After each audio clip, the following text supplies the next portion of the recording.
Good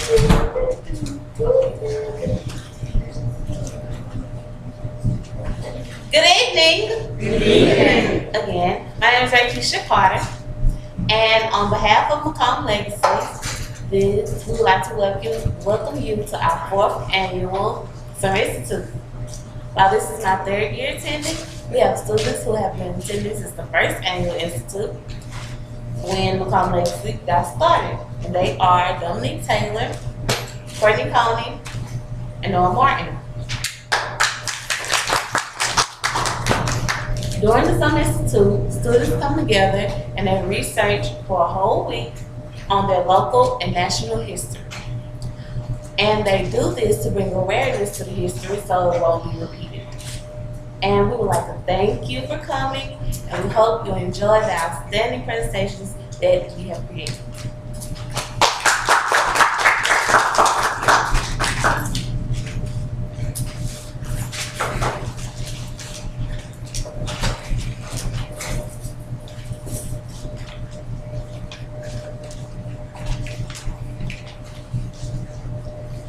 Good evening, my name is Sharice Martin. My name is Aisha Lansky. My name is Ronnie Patel, and today I'm going to be sharing a poem I developed over the week called Young Black Activists.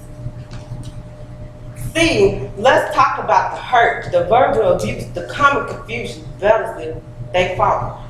They lost to protect me and you. These were young black people that were fighting for equality between Ruby Bridges integrated public schools to the freedom riders going against white rules. These young activists just wanted to be heard. They stayed strong and they became brave for the freedom for me and you. Young black activists made it possible to say what I feel, have an opinion on my education, my rights as a young black teenager.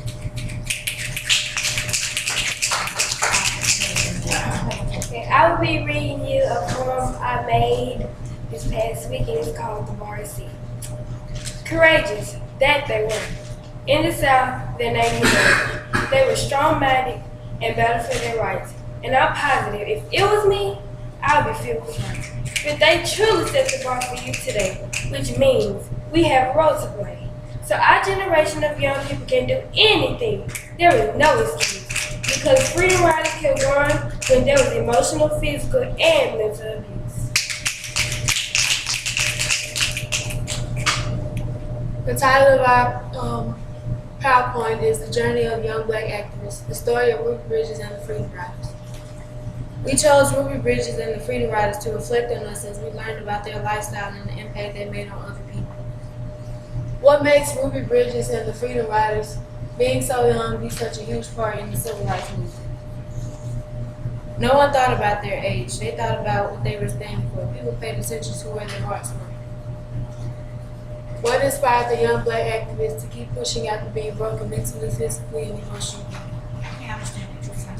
Speak loud. I think they kept pushing. Talk loud. I think they kept pushing based upon their faith in God, and they were determined to not stop until their goal was completed. Why in the years of '61 did the Freedom Riders have it worse than Ruby Bridges in the year of 1960? Now, I think it had something to do with the area that they were in.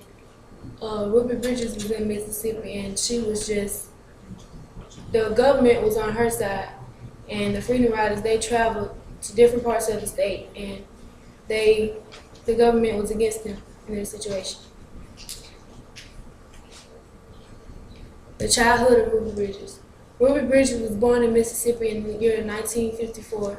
Her parents, Lucille and Avon Bridges. Her grandparents were sharecroppers, and her mother took night jobs to take care of their family while her father was a service station attendant. The decision. In 1954, the U.S. handed down its landmark decision so that it could integrate public schools. Ruby Bridges was the first black student to integrate public schools. She attended William Frantz Public School. In the spring of 1960, Ruby Bridges took a test to determine whether she could go to a different school. And later in that year, she found out that she had passed the test. And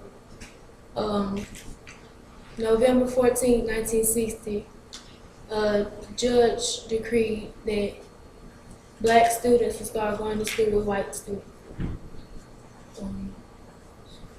Ruby's school days. Ruby and her mother were escorted each day to school to William Frantz, and they were slandered every day they came out of the car. Ruby prayed every day, also as before she got out of the car, and she met her teacher, Miss Henry. She was the nice white person that she had met on the inside of the school before she had gotten to the school. And she had learned the lesson that Dr. Martin Luther King was trying to teach all of us, which was not to judge people by the color of their skin. The Freedom Riders. They were young civil rights activists, black and white. There was 13 of them. They were on their way to Anderson, Alabama when their bus was bombed that they were on. And the windows were broken with rocks and bricks. And they fought, well, they were nonviolent, and their goal was to force equality.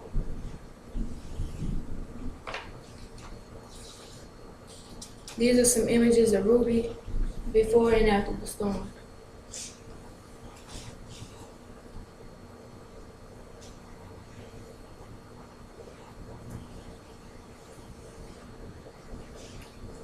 This is an instance where the Freedom Riders had nobody but God to trust in, the struggles they faced. So ask yourself this question next time you run across a child with an empowering word or thought. What can I do to help them pursue their ideas? Thank you.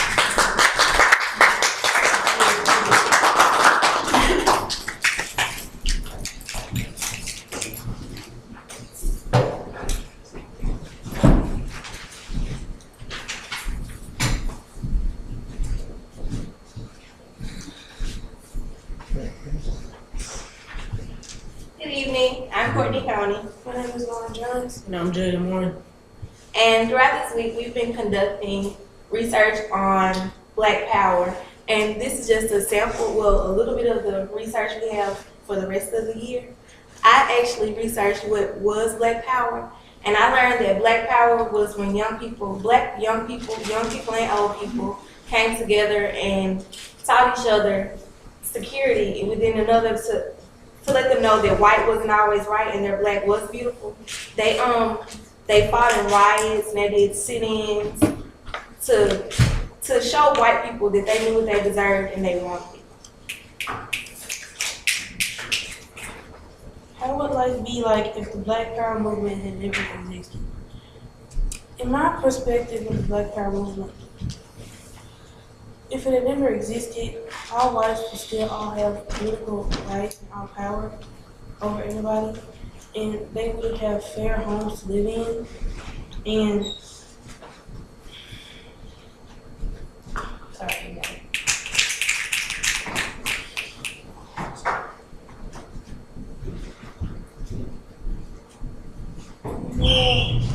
none of them would have full employment, and they wouldn't be able to determine the destiny of the black communities. And when I say determine the destiny of the black community, they wouldn't be able to change it, don't have any change to make the black community different. Or have any, like, if they want to have something different, like better houses or anything, they wouldn't be able to decide that because the whites would be in charge of everything.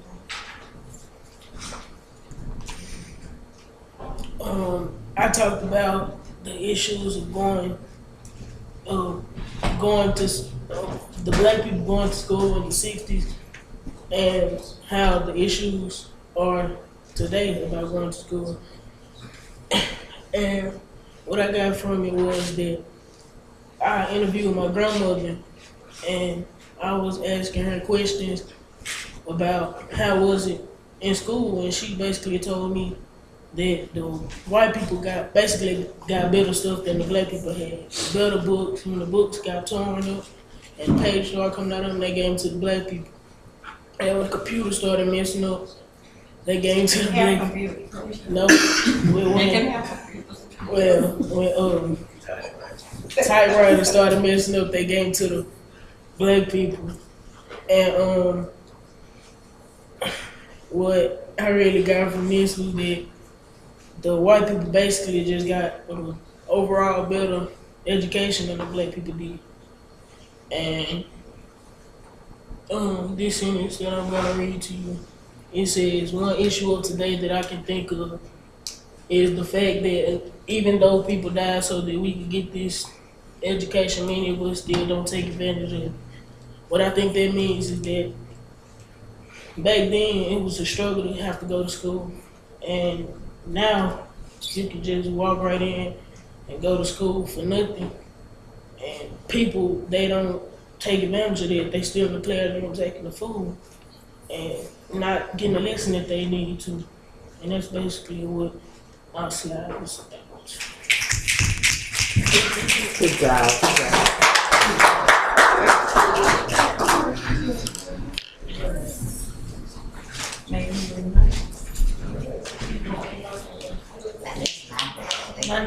My name is Johnny Johns. My name is Johnny Johns, and I'm going to read a poem called The 60s, made by me. Go ahead on, baby.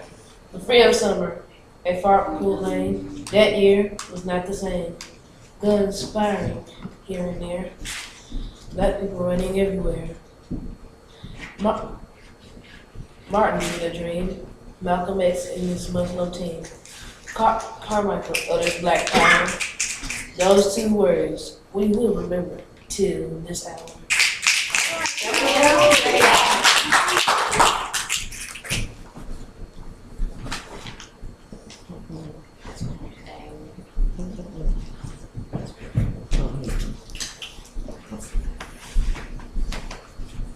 Good afternoon.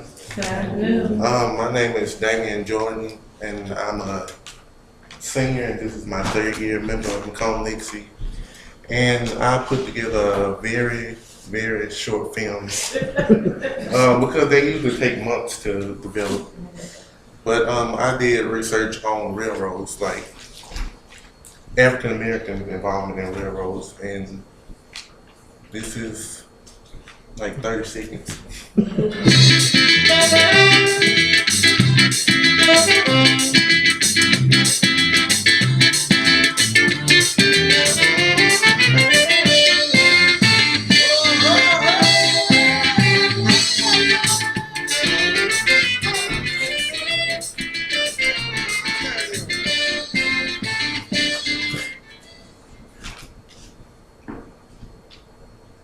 Okay, if you wasn't able to read some of it, it was talking about during railroad history about, well, it's an overlooked topic about African American involvement in railroads, and you often only hear about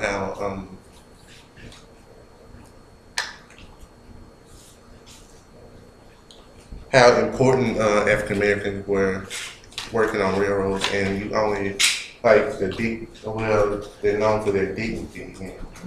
And what you don't hear often is that they were discriminated against and they had a struggle working on the railroads. Like I was talking to Mr. Johns here earlier, and he told me how they would be sabotaged on the job, and they were trying to bake them out, like they would mess with their automobiles and things like that, so they wouldn't be able to come to work and they would lose their job. And it's more of a local topic, so I didn't get a lot of research done this week because I would have to go beyond the books and the internet, and I would have to reach out to the community, to other people who would have worked on. So I expect to explore more on this topic throughout the year to develop a project on it.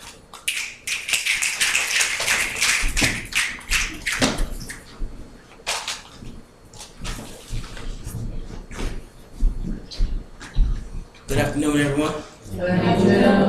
My name is Noah Martin, and I had the pleasure of working with Ms. Courtney and Ms. Lauren and Mr. Jaden on research of Black Power this week, and I constructed a spoken word to share with you all. I hope you enjoy it. You gotta read. I just came up with it yesterday. That has been a lot of work done this week in research, so it was, The title of it is Black Power. Black Power. Black Power. Do we have Black Power? Or are we just a bunch of confused people with colored skin that can go through the front doors of restaurants and sit anywhere we want on the bus now? Some might say yes because we have a black president, but I feel that he's pretty tied up trying to mop up the messes of presidents past. So who's to say having a rock gives us power? Honestly, I feel like us, the young people, oppress ourselves and don't even realize it. Killing and fighting each other when all we're doing is robbing one another of our right to be somebody. Billions of dollars are spent annually going to our jails to put us in, when not even a fourth of that is put into U.S. education. But we have the audacity to sit in class and act a fool when we already struggle to listen to our teachers nonchalant teaching, preaching about blah, blah, blah on the daily. So, do we have power? I feel that it's falling through the cracks between our fingers. We take advantage of the wrong things. We have nice books. We can get a quality education, but would rather disrespect our teachers and parents. People die for us to get the education that we have access to today, and we don't even show that we're thankful for it by taking advantage of it. We're in trouble, y'all. So the answer to that question is, yes, we do have power. But if we don't get out of la-la land and get all we can while we can, we'll be right back in the same boat that we were in 50 years ago, making our power that we've gained over these years null and void. I don't know about everybody else, but I don't expect this corrupted world that we live in to give me anything. And for those of us that do, keep it up and call me in 10 years and tell me how it's working out.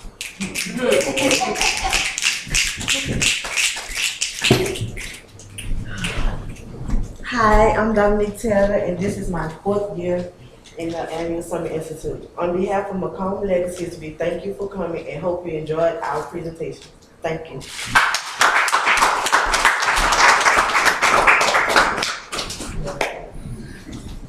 Oh, Madeline Watts. Twin Indies. Wild else. she wanted to do that.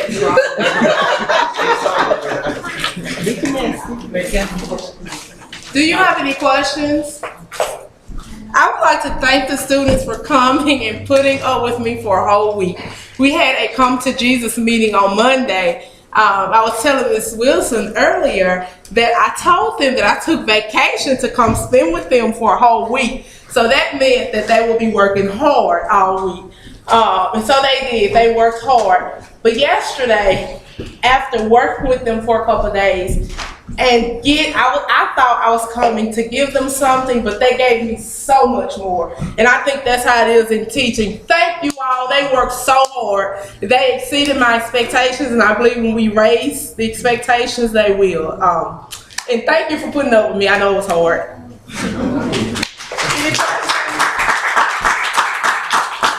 Any questions? Would like? I don't have a question. I do have a comment. I do want to encourage Mr. Jordan that, Macomb is a railroad town, so that's an excellent topic for you to continue to explore, and I appreciate you saying that. I appreciate you beginning it. That was one of the things when you all did your oral presentation before going to National History Day. Mr. Paul Brock asked you not to forget about those railroad men. There's still people out there, but we can look at how did it evolve, how do you, this black race get into the railroad, where are we now in that particular industry, because it's still a good industry to work in. Also came in when Mr. and Mrs. Johns were being interviewed. And so I really appreciate that. My thoughts are that I know your grandchildren are very proud to hear your story.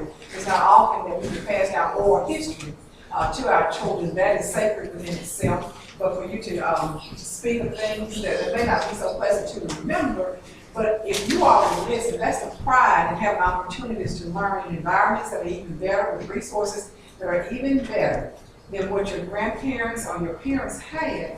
But I also want to challenge you that you take advantage of that and soar. Because even though we did not have the books that others may have had, or maybe my parents did not have those books, I want you to know that they were intelligent, and a lot of times more intelligent, and they had a certain pride about the education they did get. And we don't want to lose that pride in all the extra opportunities that we have today. So I want to commend you, I want to challenge you that when you do this next year, that you bring someone else.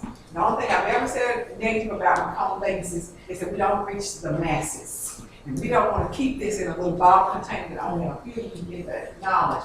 And I've watched you prosper as you've gone through. Lauren, who doesn't talk a lot in class, you can see you stand there. That is beautiful to see you stand there. Asia, I'm saying, my gosh, I remember when you were in kindergarten. And so I think you all have done a wonderful job to see young men, all of you young men, that got up to speak and to speak with boldness. I commend you.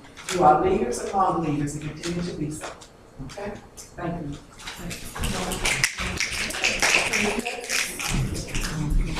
Ms. McDaniel, I believe on behalf of all the students participating in the institute, we would like to say thank you for taking your vacation out to come here. And God rest in our resources. Everybody else we have, I want to thank you for taking time out to get in touch with our any emotion and helping me to understand history better. Because I don't like to talk, I didn't like history, but now it's becoming one of my favorite subjects, and I thank you so much.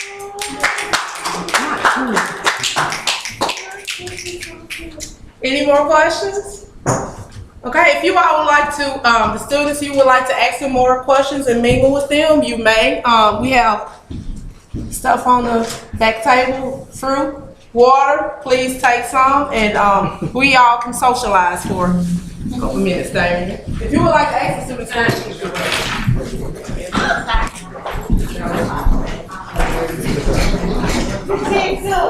okay, Dr. Ellis. Thank you.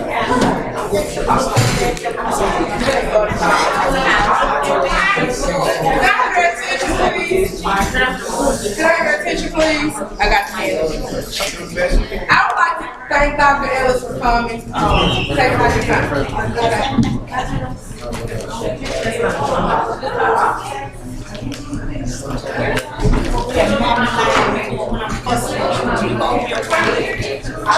Young man, enjoy it. Listen, if there's anything you want to know about railroad, listen, I can tell you from the history of railroad, from blacks started out there. Listen, now we have blacks vice president.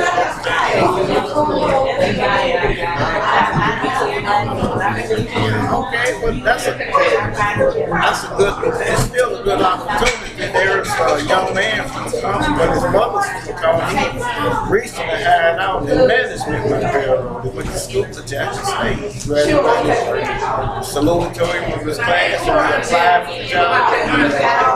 The railroad in Kansas City, he got the job. So it's a good opportunity.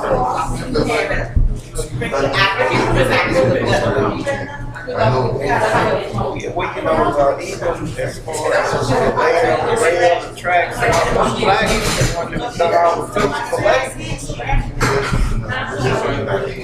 yeah, and then eventually they started blackfishing so that they could do the management job, the work on the engine and everything. They started, it took time, but they started elevating them, and they got, jobs, engineers, consultants, and all that. All right, everybody, let's come take a picture like that. Let's go. Come on, kids. Gentlemen.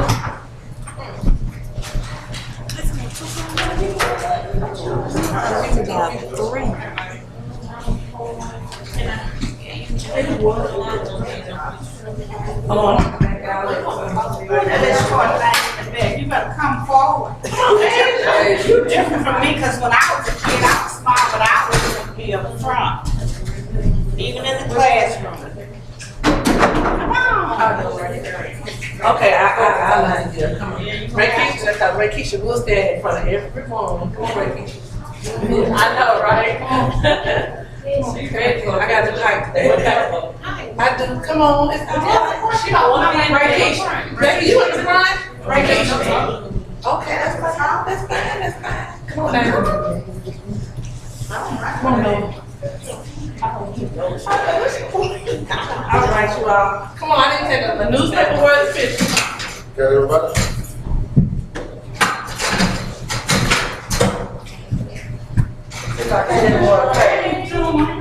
Teresa, put up a little bit. This way. There you go. Courtney, I can't see you. Jay Turnstile. Right there. Asia. Come on, Asia. Come on, get it. Come on. Right there. Right there. Come on, I can see her. If she move over, there we go. This is it, ladies and gentlemen. All right, on 3. 1, 2, sorry. 1, 2, 3, hold it. Let me check it. One more time, baby, move back. I see you. On 3, 1, 2, 3. Okay. I got you. You see she had a whole you coming to dinner, you might take a picture because I think. Have a great day. Please